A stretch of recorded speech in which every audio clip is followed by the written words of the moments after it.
This is an interactive book. When you see this icon, tap to interact and read along. Deep in the forest, far in the woods, a little girl is walking as fast as she could. She is quick like a tiger, sneaky like a fox. Her braided yellow hair shimmers as she walks. It's no wonder they call her Goldilocks. She has no idea what's going to happen the moment she reaches that big homey cabin. "Who lives here?" she asked, looking inside. But she could not see, no matter how hard she tried. Goldilocks knew she should not go in. Breaking and entering is a naughty sin. "I'm going inside. No one will care," avoiding an inner voice that said, "Beware." A beautiful home, big and cozy, made Goldilocks feel a little bit nosy. As she walked through the house, she knew she was right. It was a family of 3 right from first sight. 3 living humans? Not quite. There were pictures of them all over the place. A sweet family, but of a different race. Papa, Mama, and a child with the cutest face. "3 bears live here," she said with shock. She could do nothing but stare and gawk. "I should take a look, just in case," she said as she started exploring the place.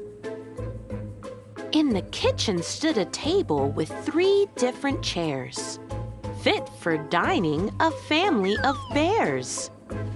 Different in size from large to small, it made her so curious she wanted to try them all. She sat on the first, but it was too stiff and huge. "I cannot sit here. I look like a stooge." The second was soft. It was not very enjoyable. "This is too spongy. Sitting here is impossible."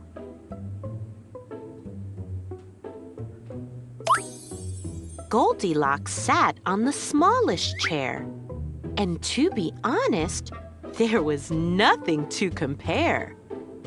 The smallest chair was a perfect fit.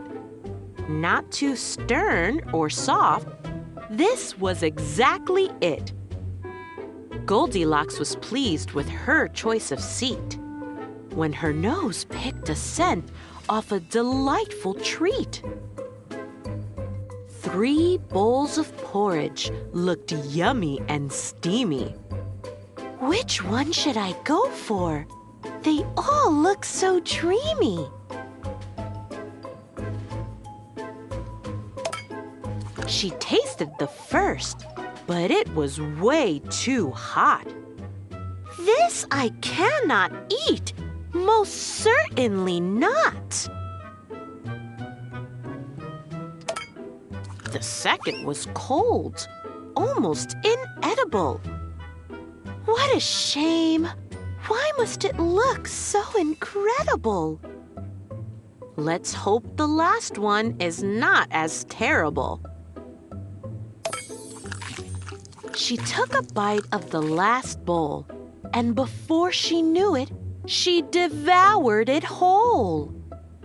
All of a sudden, she felt heavy and tired, and realized that a good long nap is required. She walked up the stairs and shook her head. Not 1, not 2, but 3 different beds. How could she choose? They all looked good for a snooze. One was humongous. The second was wrong. But the last one, the smallest, was where she belonged. Although sleeping was not what she had planned, before she knew it, Goldilocks was wandering in dreamland. Back at their home, the three bears appeared. But something was off. Something was weird. At first, the house looked just the same. The furniture was there, every picture in its frame. So why did it feel so weird for the bears?